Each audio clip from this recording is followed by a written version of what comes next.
madrugada.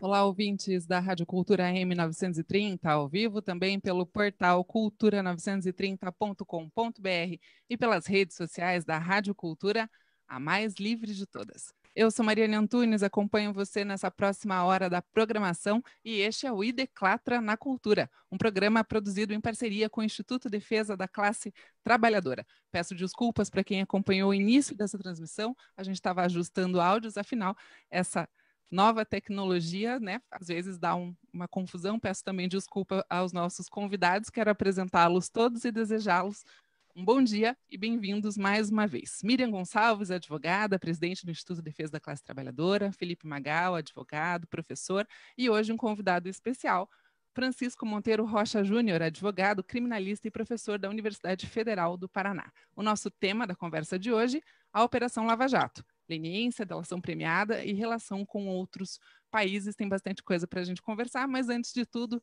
bem-vindos mais uma vez. Bom dia, como é que vocês estão? Miriam Gonçalves, por favor.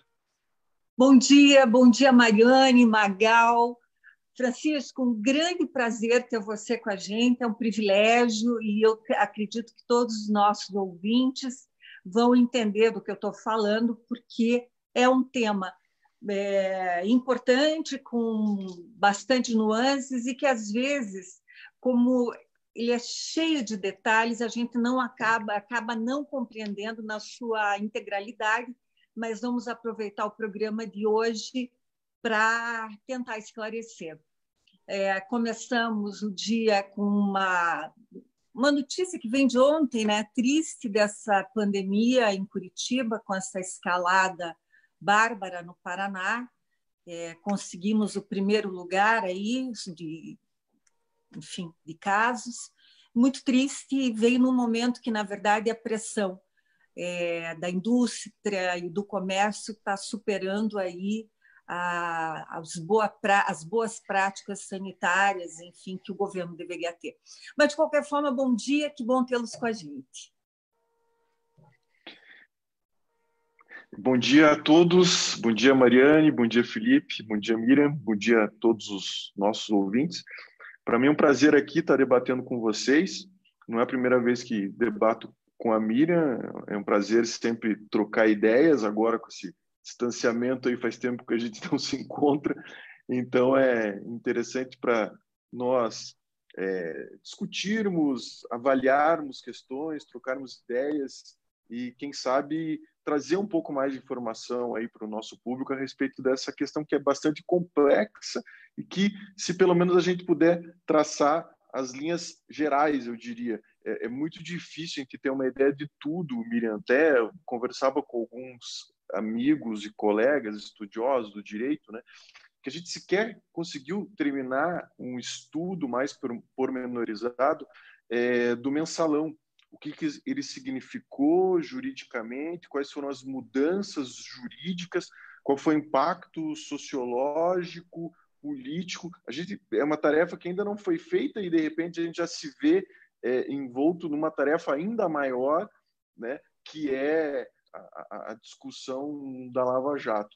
De todo modo, claro, nós temos que nos posicionar, entender, e nada melhor do que tomar uma posição a partir da compreensão dos fenômenos, né, dos fatos.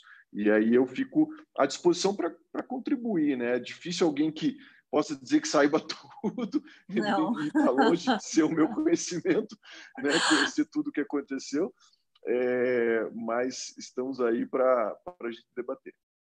Felipe Magal, bom dia.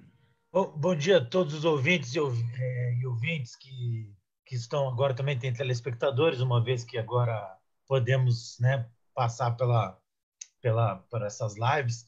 Agradeço a presença do Dr. Francisco Monteiro Rocha Júnior, que tem, além de um belíssimo nome, uma certeza de uma eficiente palavras, né, eficientes palavras a respeito desse complexo tema.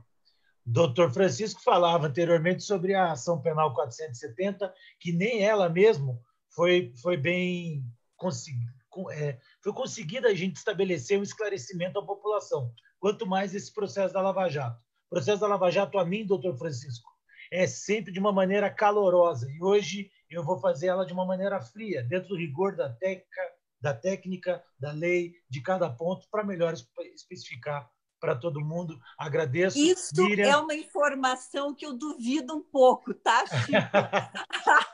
A palavra Lava-Jato sobe no sangue do Magal. Não prometo que não pode cumprir. Né, Magal?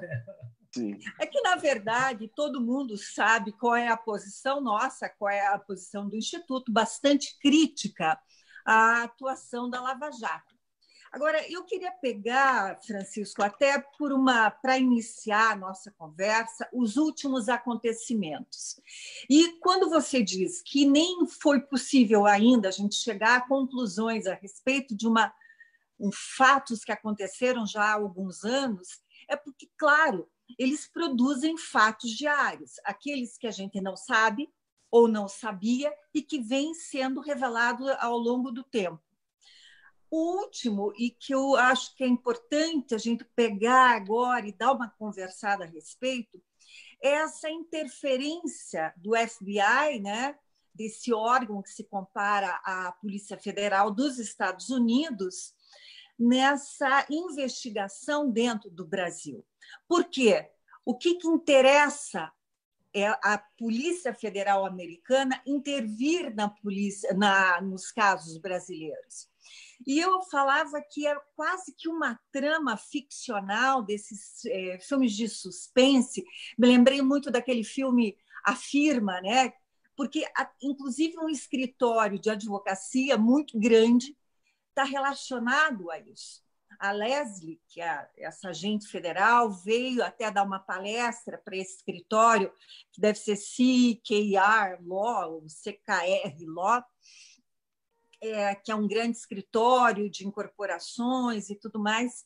Enfim, eu queria começar por aí e perguntando para você por que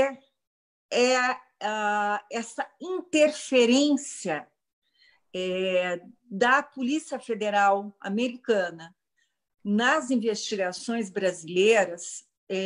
Primeiro, porque ela é ilegal, porque ela não é correta, até onde ela fere a nossa autonomia, a nossa, enfim, foge o termo agora, mas explicar para quem nos ouve, para quem nos assiste, qual é o malefício que isso causou e causa as condições de investigação e as empresas brasileiras. Tá. Quando você me pergunta por quê, é uma razão que, evidentemente, foge do terreno estritamente jurídico, penso eu, né?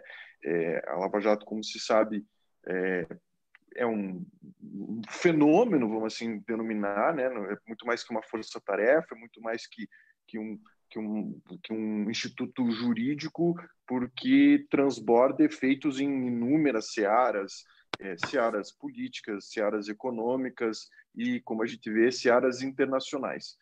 Por que isso surgiu, como surgiu, a gente não vai saber, pelo menos no momento, né? Essa é uma tarefa aí dos historiadores. Como que foi isso? Estados Unidos que veio aqui, eles que foram lá, como que se deu esse diálogo? O fato é que isso está demonstrado que essas tratativas começaram lá no ano de 2014, houve uma visita em 2015 do FBI aqui ao Brasil, e essa visita ela teve um caráter de não ter sido precedida por todos os procedimentos relacionados à cooperação jurídica internacional. Inclusive, o Ministério da Justiça, à época, ele não ficou sabendo, houve toda uma discussão e um choque institucional entre a Força-Tarefa, à época, o Ministério da Justiça, e é interessante a gente vislumbrar nesse momento o quanto o direito está imbricado com a política, né? Porque aquele era um momento em que o governo da Dilma se enfraquecia, ao mesmo tempo em que a força-tarefa ela tomava proporções cada vez maiores, ela estava ficando cada vez mais forte, né? Então, até mesmo essa indagação por parte do Ministério da Justiça e seus mecanismos a respeito de, puxa, o que está acontecendo, como que isso está ocorrendo, ficaram sem respostas, disseram as respostas eram lacunosas, isso poderia acontecer, etc. Mas você sabe o que mais me choca? Eu não diria me choca, mas o ponto sobre o qual a gente tem que pensar nisso é exatamente a partir de um conceito como, por exemplo, o da transparência. Então, eles vão responder, né? Não tem problema nenhum, porque todo mundo que tiver interesse, que institucionalmente fizer parte daí dos mecanismos de acusação, mesmo que sejam internacionais, podem ter acesso. Houve uma troca de experiências e de dados com o Ministério Público do Peru, com o Ministério Público da Bolívia, e por aí vai. Só que, ao mesmo tempo, a gente não verifica essa transparência internamente, com esse choque que a gente está vendo agora entre as forças-tarefas da Lava Jato, Curitiba, Rio de Janeiro, Brasília, com a Procuradoria-Geral da República, como se fossem órgãos estanques. Se entenderam o raciocínio que eu queria trazer? Menos ainda com o governo federal, com o executivo. Porque, de alguma forma não, pela nossa lei, essa interferência teria que ter a autorização, ou pelo menos o conhecimento do Ministério da Justiça. E não teve. Foi a parte disso, né? Isso, então, até a partir dessa tua ideia, né, de como que não houve, né, autorização do Ministério da Justiça, eu chego numa outra questão de como isso juridicamente foi incentivado pelo Poder Judiciário, e a gente chega na discussão do papel do Poder Judiciário. O que a gente tem hoje no Brasil? A gente tem como que eu poderia dizer, uma espécie de um conservadorismo exagerado em relação a como as investigações são realizadas. Em outras palavras, é muito difícil ser decretada uma nulidade a respeito das investigações. Ontem mesmo eu pesquisava a respeito dos crimes de corrupção, etc., e vi que algo era da Polícia Civil, a Polícia Federal foi lá e investigou, e vice-versa, era da Polícia Civil, foi da Polícia Federal, ou seja, e tudo sob o beneplácito do Poder Judiciário. Então, aí vem o Ministério Público e fala, puxa, mas todo mundo investiga do jeito que quiser, faz o que quer, entra na casa de quem quer, sem mandado, sem nada, né? Por quê? Mas isso a gente pode continuar daqui a pouquinho, que agora estamos chamando no intervalo, né? Isso mesmo, uma pausa nessa conversa. Para quem está chegando agora, esse é o Ideclatra na Cultura, uma conversa sobre a Operação Lava Jato, com a Miriam Gonçalves, o Felipe Magal e o nosso convidado de hoje, o Francisco Monteiro Rocha Júnior, que é advogado e também professor da Universidade Federal do Paraná. É um rápido intervalo, eu convido você que acompanha a nossa transmissão pela frequência AM930, pelo site cultura930.com.br e pelas redes sociais da Rádio Cultura e do Instituto de Defesa da Classe Trabalhadora, a seguirem por aí que a gente vai voltar já rapidinho. Rádio Cultura, a mais livre de todas.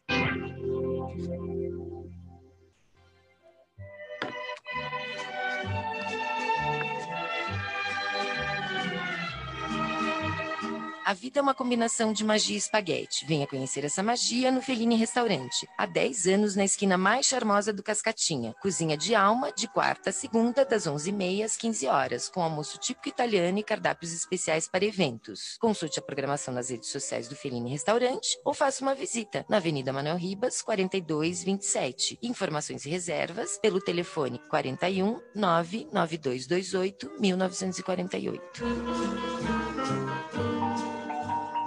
O ciclone Bomba que atingiu o Paraná provocou o maior estrago já ocorrido nos 65 anos de história da Copel. Um cenário de destruição. Foram 1.500 postes quebrados e milhares de árvores caídas. Mais de 3.000 eletricistas foram a campo para a reconstrução. Por tudo isso, a Copel agradece a compreensão da população e a coragem e dedicação dos nossos profissionais. Copel, pura energia. Paraná. Governo do Estado. 12h21. Este é o Ideclatra na Cultura. Estamos de volta com a nossa transmissão que reúne os nossos convidados. Miriam Gonçalves, advogada, presidente do Instituto de Defesa da Classe Trabalhadora, Felipe Magal, que é advogado e professor, e um convidado, Francisco Monteiro Rocha Júnior, que é advogado e professor da Universidade Federal do Paraná. A nossa temática, a Operação Lava Jato. Nosso objetivo, o objetivo desse encontro, principalmente, é traduzir para você que acompanha a nossa programação informações, dados, tentar explicar um pouco melhor como é que funciona essa operação no país que já se estende desde 2014, tem bastante coisa que vai acontecer. Eu acredito que os nossos convidados vão explicar melhor também os próximos passos, o que vai acontecer ainda nos próximos meses relacionada a essa operação, mas eu quero fazer um convite especial para quem está acompanhando. Se você tem alguma dúvida sobre esse tema, mande a sua pergunta. Pode escrever aqui nas nossas redes sociais ou ligar para cá no 3015-1800, que certamente os nossos convidados irão responder. Miriam Gonçalves, com você. Eu queria lembrar, e quando veio aí o primeiro intervalo, eu falei, meu Deus, como passa rápido. Então, eu queria lembrar que esse é o primeiro programa e que nós seguiremos na terça-feira com esse mesmo tema, claro que aí evoluindo, passando por todos os questionamentos, enfim, os desdobramentos.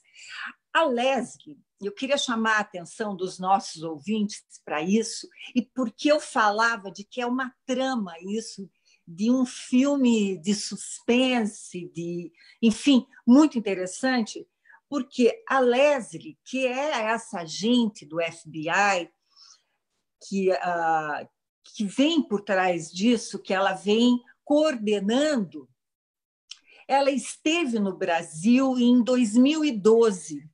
Na época, ela trabalhava e fazia assessoria de prevenção, enfim, ao terrorismo. E, como ia até a Copa e tal, ela esteve em 2012 em São Paulo e fez essa, digamos, assessoria. Ela fala português muito bem, ninguém sabia exatamente onde ela morava, em que país ela morava, agora ela está nos Estados Unidos. E eles já tinham e ampliaram escritórios de investigação de corrupção. E aí, por um lado, dá para pensar assim, os Estados Unidos se coloca como o xerife do mundo. Por exemplo, vamos cuidar para que o mundo não seja corrompido. O que é uma grande bobagem, né? A gente não pode esquecer que, primeiro, que não é, e os Estados Unidos também não é nenhum exemplo de contra a corrupção. Mas, mais do que isso, qual é o interesse que tem por trás disso?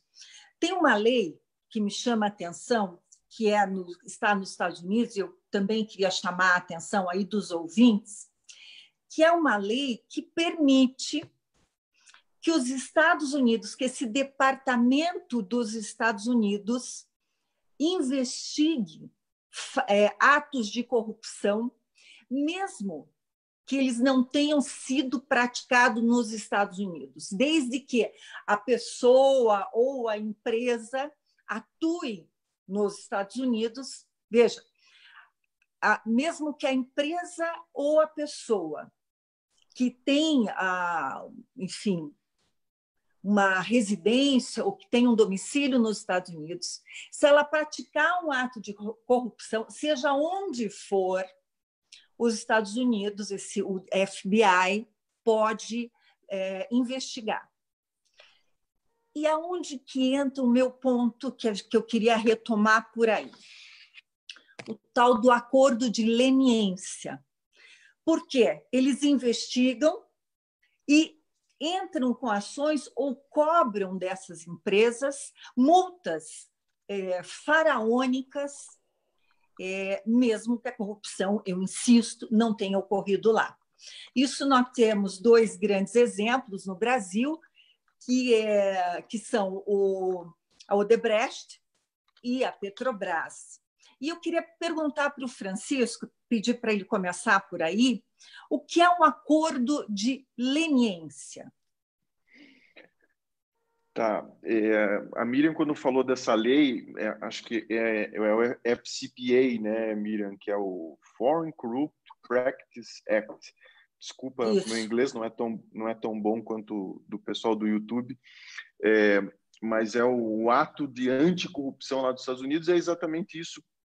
Tem uma jurisdição muito ampla, porque qualquer empresa que se relacione de qualquer forma com os Estados Unidos, que tem a bolsa nos Estados Unidos, que tem o provedor da internet nos Estados Unidos, qualquer tipo de relação com os Estados Unidos, a jurisdição norte-americana ela se estende, e é uma lei anticorrupção, e especialmente para combater atos de corrupção em outros países, ou seja, praticados por norte-americanos em outros países, né? Sempre aquele exemplo lá dos países africanos, vou lá, eu quero retirar diamantes, sei lá o quê. Para isso, eu preciso ter um novo governo. Para ter um novo governo, eu tenho que pagar o Congresso. Então, né, isso não acontece só nos filmes de Hollywood, bem lembrado aí pela Miriam. Isso aconteceu, houve muitos casos de diversos problemas de corrupção envolvendo empresas norte-americanas em países estrangeiros, e por isso foi criada essa lei. No governo Dilma, de forma paradoxal, eu diria, paradoxal porque ela encabeça um tripé legislativo que acaba sendo o ponto, né, através do qual o governo depois vai cair, né, que é exatamente a lei de leniência, a lei anticorrupção e a lei das organizações criminosas, né? Então, foi instituído naqueles anos, né, início da década ali de 2010 até 2014, 15, esses três diplomas legislativos diferentes, a lei da organização criminosa, que trouxe toda uma regulamentação para colaboração premiada, comumente chamada de delação premiada, a lei anticorrupção, que é uma lei muito semelhante ao FCPA norte-americano, mas que, claro, com a estrutura brasileira, que promove penas administrativas e cíveis para as empresas envolvidas em corrupção, ou seja, uma outra instância jurídica para além da penal, para além das ações civis públicas. Então, é uma certa confusão aí, muitas vezes a gente não consegue se localizar, tamanhas são as esferas, né, de responsabilização previstas, e também a lei que prevê os acordos de leniência, que são exatamente os acordos realizados pelas empresas relacionados a esses atos, que não tem nada a ver com a responsabilidade penal de cada pessoa isoladamente. Então, para a gente tentar explicar isso para os nossos ouvintes, os acordos de leniência, eles estão para as empresas, para as pessoas jurídicas, como os acordos de colaboração premiada, de delação premiada, estão para as pessoas físicas, entendeu? Então, são os acordos realizados pelas empresas para que elas, né, cumprem lá, ao invés de submeter a um processo super demorado que vai expô-las no mercado, que vai expor perante investidores, consumidores, etc. Vamos fazer um acordo, eu vou colaborar com todas as investigações, vou dar todas as informações, e assim eu posso retomar a minha vida pagando esse acordo aí da forma como ficou convencionado, e é mais ou menos o que acontece com a colaboração, né? Eu não saberia te dizer, Miriam, se a forma como esses acordos de leniência têm sido celebrados, porque foge um pouco da minha área, né, direito administrativo, etc. Eu posso falar um pouquinho mais dos acordos de colaboração premiada. E a principal característica desses acordos de colaboração premiada é o fato de que eles nunca foram pautados pela lei. Isso é um negócio incrível de se falar, mas é o grande ponto sobre o qual a gente tem que refletir. Eles nunca foram pautados na lei.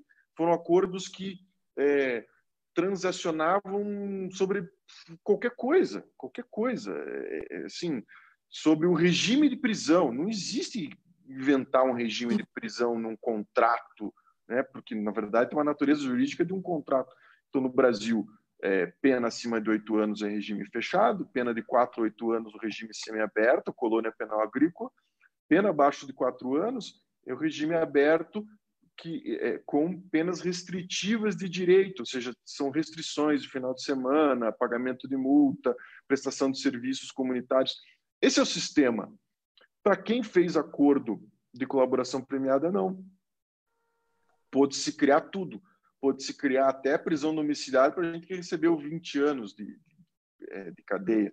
Então, foi algo muito interessante para quem efetivamente tinha alguma coisa para falar, né? Para quem tinha alguma coisa para confessar. E essa foi, a gente pode verificar que uma das matrizes de injustiça da Lava Jato, e ainda que esteja fazendo uma análise técnica, a gente pode chegar a esse ponto sem nenhuma sombra de dúvida. Uma das matrizes de injustiça da Lava Jato foi exatamente essa.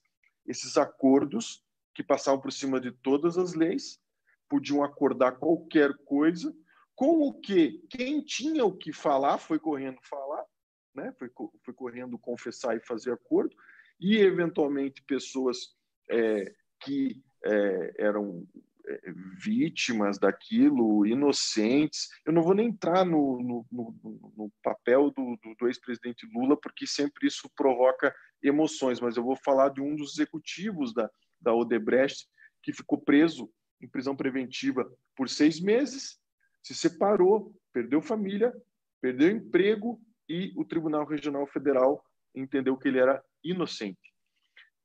Por que ele não fez colaboração premiada? Porque ele não tinha o que falar. Ele não tinha o que falar. Então, esse é o grande ponto, sabe, sobre o qual a gente tem que refletir. Se me permite, Francisco, aí eu estou polarizando com você, mas, enfim, isso é quase que uma tortura, né? Foi utilizado, na verdade, como uma forma de tortura. Você não pendura o cara no pau de arara, mas você coloca na cadeia, ameaça a família, porque em vários casos, inclusive, houve investigação contra a filha, contra a esposa, ameaça a família para que obrigue ele a falar.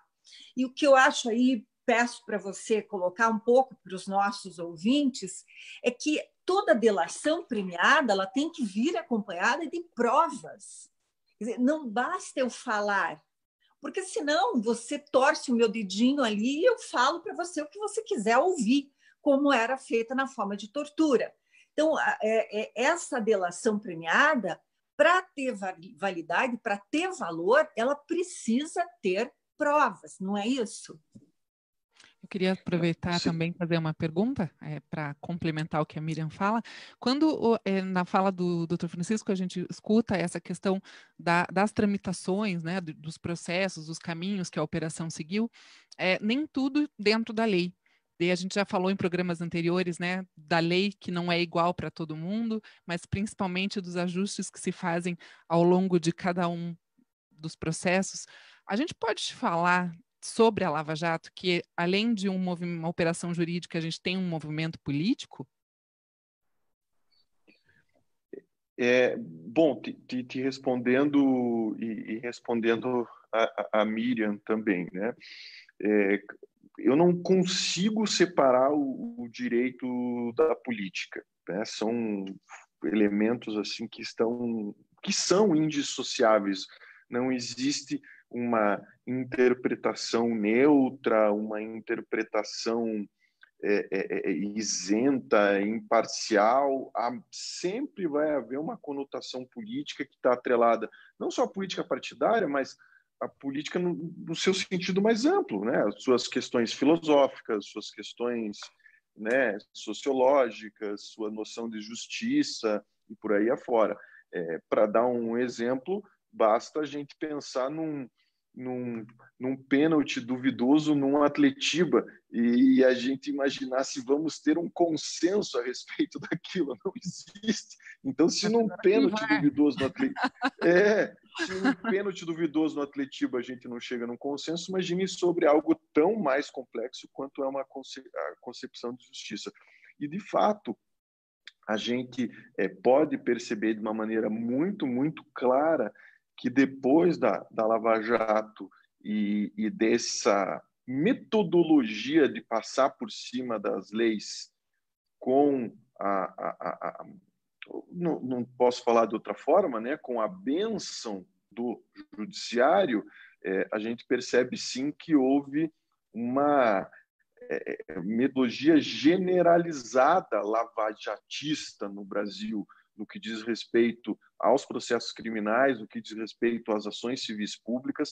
A gente tem hoje praticamente uma inversão de ônus da prova. O que eu quero dizer? Nós não temos em vigor hoje o princípio da presunção de inocência. Nós temos em vigor hoje o princípio da presunção da culpabilidade. E o acusado que se vire para comprovar por A mais B que é inocente. O que é muito trágico, porque a gente tomou uma decisão política na época da nossa Constituição muito clara, no sentido de que os sistemas não são perfeitos, não existe sistema nenhum perfeito. Só que a gente pode ir para um lado ou para o outro. Se a gente for para o lado da presunção de inocência, alguns culpados podem ficar soltos, mas a gente está firmando o compromisso que inocente não vai preso. Só que, de repente, e sem mudança constitucional para tanto, a gente foi para o caminho inverso. Nós estamos no caminho de que vamos pegar todos os culpados e alguns inocentes aí vai fazer o quê, né? O que a gente pode fazer? Né? Parece até o presidente da República falando, né, das mortes pelo Covid. Né? O que a gente pode fazer? Vai ter inocente preso e é isso aí. E a gente se acostumou com isso. E se acostumou, e aqui parabenizo, né, esse tipo de programa, por conta até da forma como mídia e justiça foram se plasmando. Esses programas policialescos aí, sobre os quais a gente tem que debater, né, eles formaram um caldeirão cultural sobre o qual veio a Lava Jato. E a Lava Jato se ajustou, né, com esse pensamento punitivista de uma maneira super tranquila, fácil, e todo mundo achou aquilo lindo. É a prova negativa do fato, né? Magal, você está muito quietinho aí, Magal. Magal vai falar na volta. Consegue falar... Prova, Magal, que você consegue falar da Lava Jato, Magal. Prova. Eu vou pedir para o Magal falar na volta do intervalo. Magal, já se prepara aí, que a gente vai fazer uma pausa nessa conversa. Chegou o tempo do nosso intervalo, mas é muito rápido. A gente volta em alguns segundos. Dá para seguir aí na programação, que a gente vai voltar já, bem rapidinho. Fique ligado nas dicas. Energia segura Copel. Soltar pipa só longe da rede elétrica. Pipas causam falta de energia para milhares de domicílios todos os anos e podem resultar em graves acidentes. Não use cerol ou materiais metálicos. Eles aumentam o risco de choque. Se a pipa enroscar nas redes ou linhas da Copel, nunca tente retirar. Faça a sua parte e oriente as crianças. Copel, pura energia. Paraná. Governo do Estado. 12h40. Já estamos de volta. Esse é o Ideclatra na Cultura, um programa produzido em parceria pela Rádio Cultura de Curitiba com o Instituto Defesa da Classe Trabalhadora. Os nossos convidados, Miriam Gonçalves, Felipe Magal e Francisco Monteiro Rocha Júnior. Magal, por favor, fale sobre tudo que a gente disse nesse segundo bloco. Primeiro que estava uma delícia escutar o doutor Francisco Monteiro Rocha Júnior explicar com tamanha veemência, com clareza, com esclarecimento, inclusive para nós, né? Eu e a Miriam somos advogados, assim como o doutor Francisco, porém a gente recebe assim de uma maneira muito sutil, muito fácil, muito clara. Mas, doutor Francisco, eu queria fazer uma pergunta. São 4 perguntas unidas numa só. Vou fazer uma linha assim de raciocínio. O que foi dito no bloco passado era sobre uma mudança, sem ser legislacional, do indúbio pro réu para o indúbio pro societate, como assim se fala. Esse processo de punir em nome da sociedade. Algo que está muito vinculado à moral e não ao direito.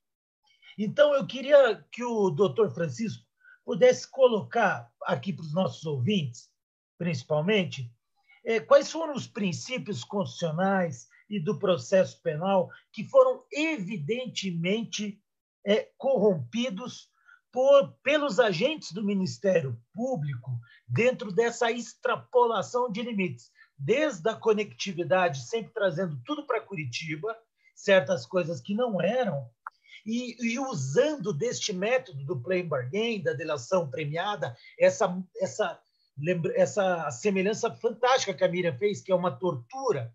Essa semelhança é fantástica, ela é exata, ela é perfeita, ela é cirúrgica, né? Para conseguir essa perseguição criminal. Qual que é o problema disso?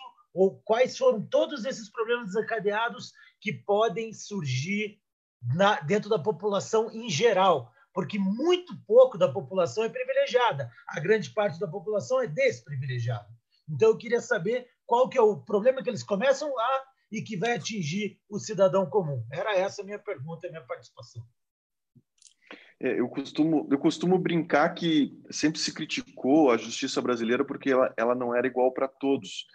E aí a metodologia que a gente optou foi retirar a ampla defesa que as classes excluídas sempre tiveram das classes privilegiadas. Então, ao invés da gente trazer a ampla defesa para todo mundo, né, com uma defensoria pública estruturada e deixar quem quisesse contratar o seu advogado particular contratando os advogados particulares que bem desejassem, o que a gente viu foi que praticamente a contratação de advogado A, B ou C se tornava, na Operação Lava Jato, indiferente. Mas você sabe que a tua pergunta me faz raciocinar sobre um outro ponto que tem que ser aqui esclarecido, que você fala assim, quais foram as ilegalidades, inconstitucionalidades realizadas e promovidas pelo Ministério Público. Sabe que eu não me preocupo tanto com ilegalidade do Ministério Público e nem da polícia, porque até o papel do Ministério Público e da polícia é o de ir testando as leis e testando as instituições e criando novas metodologias de investigação, criando novas maneiras de descobrir os crimes, e eu acho que eles estão no papel deles e esse papel tem que ser assim cumprido. O que me preocupa é quando a gente não tem um judiciário independente para separar essas duas partes. E foi isso que aconteceu na Operação Lava Jato. Sabe? Não é problema da polícia, não é o problema do Ministério Público, eu não vejo nenhum problema, porque quem tem que podar as asas de polícia e do Ministério Público é o Poder Judiciário. Só que o Poder Judiciário simplesmente abdicou desse papel por razões políticas, isso é muito claro, né? Não é possível, é uma coisa assim que sempre fico perguntando, assim, as pessoas têm alguns paradigmas na vida de moralidade, de ética, etc. Né? Normalmente é o pai, o avô, a mãe. Fico pensando, puxa, o que será que a mãe do Moro achou dele sair do papel de juiz condenando o Lula e participando do Ministério da Justiça daquele que era oposicionista? Tipo, uma coisa ridícula, né? Convenhamos, né, pessoal? Até os mais empedernidos direitistas conservadores hão de concordar conosco. É um papel ridículo. Então, e é essa, na verdade, a grande questão que paira sobre toda essa operação, sobre todos esses processos. A gente teve um juiz imparcial, acho que ficou mais do que claro que não. Né? Não houve um juiz imparcial. Então, por mais abusivo que tivesse sido o Ministério Público, etc., tudo isso tinha que ser pautado por um judiciário independente. Houve ações, outras tantas, né? É difícil acompanhar tudo, mas casos outros da Lava Jato que tinham o ex-presidente como réu, no qual ele foi absolvido. Teve outro caso que a denúncia sequer foi recebida. Sequer a denúncia foi recebida. Né? Essa decisão, inclusive, foi homologada pelo respectivo tribunal, não lembro agora se é uma decisão de Brasília ou de São Paulo, mas o fato que sempre nos consternou era isso, quando a gente via aquelas capas de revista com o Lula versus o Moro, como assim? O juiz é quem tem que zelar pelos direitos individuais do acusado e quem tem que podar quando os órgãos de investigação estão se exacerbando para chegar numa solução final. O direito penal é um mecanismo para solucionar casos concretos. Não é nem para proteger bandido, como costuma se dizer, né? Os protetores de direitos humanos que estão protegendo os bandidos. Não, não é isso. E também não é para combater a criminalidade. O direito penal não é nem nem para uma coisa nem para outra. Para que serve o direito penal? O direito penal serve para a gente resolver os casos concretos a partir de critérios científicos, dosados, estabelecidos na lei e etc. Então, é tudo isso que acabou não acontecendo. A lei foi afrouxada, não havia um judiciário independente, e aí, claro, né, o Ministério Público e a Polícia Federal foram cada vez aumentando seu espaço, né? aumentando seu espaço, até o ponto de determinado momento, querer saber para onde que vai o dinheiro das multas, etc. Então, isso, inclusive, Francisco, eu queria colocar que algumas coisas me chamam a atenção, mas eu vou te fazer uma pergunta.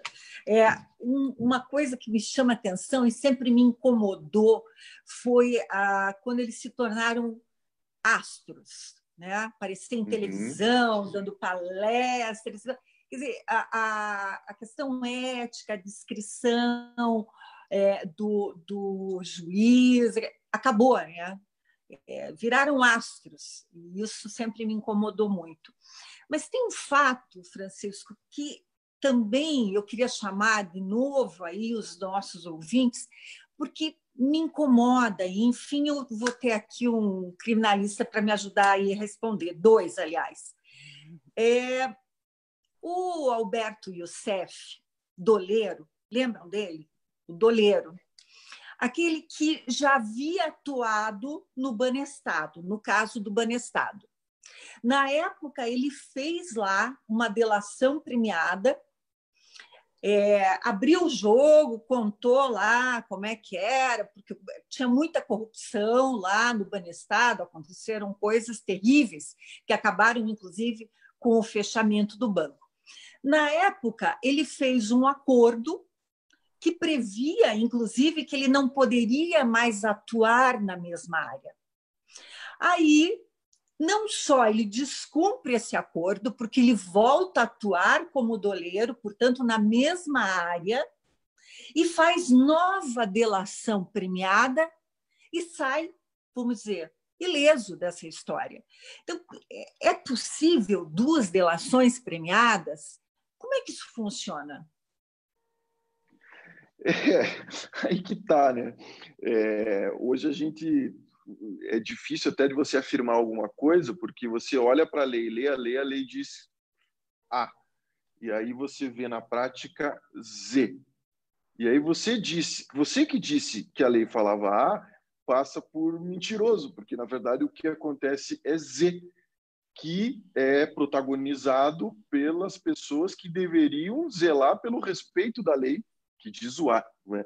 Então, se eu fosse falar para você e fazer uma análise jurídica, evidentemente houve a quebra daquele primeiro acordo de colaboração premiada, aquele acordo teria que ser rescindido, ele teria que cumprir toda a pena inicialmente a ele designada, e impossibilitando fazer o outro acordo. Só que o agir do Moro, né, nunca foi baseado na legalidade, tanto que a gente vê aí, né, toda essa articulação dele querendo alçar outros voos políticos, etc. Nunca foi um agir jurídico. Ele nunca teve independência em relação a nada. Então, o que ele viu ali? Não, sem o Youssef nós não conseguimos, né, ter a ponta de lança para essa grande operação que a gente quer realizar. Então, vamos dar um jeito de fazer um acordo. O acordo é ele mesmo quem homologa, chega, combina com o Ministério Público, porque as combinações dele com o Ministério Público estão mais do que demonstradas, né? E aí a gente homologa essa nova colaboração e a partir disso a gente continua os trabalhos, né? Então, te respondendo, evidentemente que não poderia ter sido assim. E foi assim, apesar do que o que diz a lei. Então, essa tem sido a tônica, infelizmente, essa tem sido a tônica. E o problema é que ninguém, ou a maioria absoluta das pessoas, não enxergam como isso pode tocar a sua vida. E isso pode tocar a sua vida na esquina, quando o guarda de trânsito vai ser arbitrário com você. Isso vai tocar a sua vida quando você for no jogo de futebol, de novo, a analogia ao futebol, né? Quando você for revistado ou for espancado, sem nem saber por quê, isso vai tocar a tua vida quando você sofreu né, um processo administrativo qualquer, numa instância do governo, e não vão ser reconhecidos os teus direitos fundamentais. Tipo, a gente acha muito bonito quando é para caçar bandidos, combater a corrupção, só que a gente esquece que sempre são seres humanos que estão julgando outros humanos, também falíveis, também com suas percepções. Então, a gente tem que ter segurança, a gente tem que ter leis por conta disso, para ter segurança, para ter previsibilidade. Em suma, para a gente poder saber se abre um negócio, se a gente vende a casa ou não, se a gente arranja um emprego. A gente tem que ter previsibilidade, porque hoje o que a gente não tem é isso. E aí, Magal? Doutor Francisco, eu queria pegar e puxar um tema que para mim é muito caro dentro desse processo todo complexo, que é uma declaração de uma das procuradoras do Ministério Público Federal, de nome Monique Schecker, revelada dentro daquele ambiente, dentro daquele esconderijo chamado Filhos de Januário, que era o grupo da onde eles falavam. Falava-se exatamente assim, vou fazer um link com a pergunta da Miriam. Tá? O juiz Moro sempre foi respaldado pelas suas decisões, mas ele sempre tratou de uma maneira acusatória, aliás, inquisitória. Eu gostaria que o doutor pudesse relacionar aonde que extrapolhou o doutor juiz, então juiz, agora, né, ex-juiz, melhor dizendo, Sérgio Moro, aonde que ele mostra-se que ele age ao arrepio da lei ao fazer isso? Será que você poderia me dar algum exemplo para nossos ouvintes? Só uma intervenção antes disso. Só lembrar que o Moro foi que homologou as duas delações premiadas do Alberto Youssef. Exatamente. As duas delações foram homologadas pelo juiz Sérgio Moro. E que ficou muito claro que o projeto dele, veja, ele condena um presidente, proíbe, né, um ex-presidente de ser candidato, deixa de ser juiz, vai para o governo e agora é candidatíssimo à presidência da República. São só duas colocações, mas eu acho que o importante aí era esse o link. O link é exatamente esse. Olha, para poder te responder, a gente teria que analisar cada caso concreto, claro, cada processo, evidentemente, né? A gente tem diversas questões que podem ser apontadas, mas para mim tem duas que me chamam muita atenção e sobre as quais, inclusive, eu já tinha falado e rapidamente aqui fui nos meus alfarrábios retomar.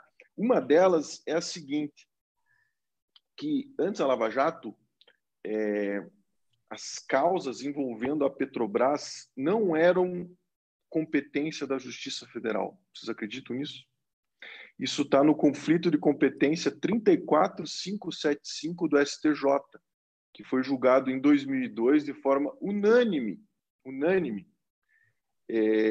Ou seja, a Justiça Federal simplesmente não tinha competência para julgar processos relacionados à Petrobras. E esse era o entendimento do STJ. A segunda questão, e só vamos ficar em duas para vocês verem, né, como essas duas são, né, robustas, suficientemente robustas, foi o início da Lava Jato. O início da Lava Jato foi aquilo que a gente pode falar, para não dizer que é uma fraude e não me acusarem de algum crime contra a honra, a gente pode usar, né, um vocábulo um pouco menos duro, foi algo bastante peculiar, bastante controvertido, porque a distribuição do inquérito Janene, que foi o primeiro inquérito, né, de toda a Operação Lava Jato, se deu por dependência à delação do Youssef, aquela delação de 2004, lá a qual a Miriam estava fazendo referência. Só que, olhem que interessante, essa delação do Youssef estava no arquivo da Justiça Federal, o que significava dizer que o inquérito do Janene poderia ser distribuído para qualquer uma das varas criminais federais.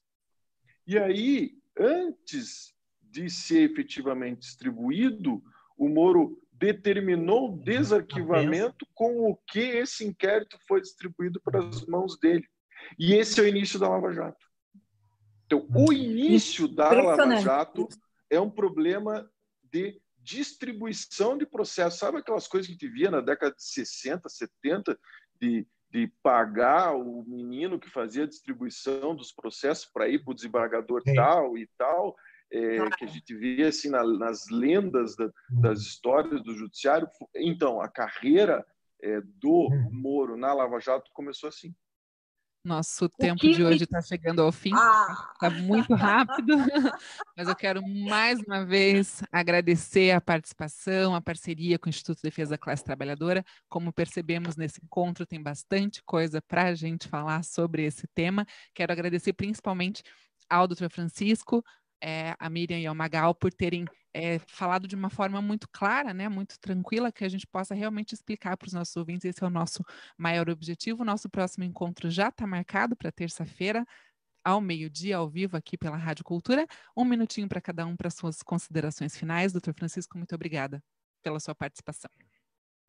Eu queria agradecer as perguntas que foram formuladas, o debate foi ótimo, são temas, né, que me interessam muito, não tenho todo o conhecimento necessário para, né, responder com detalhamentos, aí, mas fiz o meu possível. Eu sempre fico preocupado também de tentar ser o mais claro, e essa é uma grande dificuldade de nós juristas, né, criados aí numa cultura estranha, né, com roupas estranhas. Tem um amigo arquiteto até que uma vez perguntou, mas vocês usam aquela peruca branca também, né? Tipo, é um negócio tudo estranho, né? A nossa vida, a forma que a gente fala, tal. Então, hoje eu só estou de camisa porque estou em casa, né? Então, em casa o cara está de camisa. Então, sim, essa é a nossa vida, né? Mas eu queria agradecer muito, para mim foi super legal, super, né, enriquecedor, e eu fico à disposição aí para outros debates no futuro.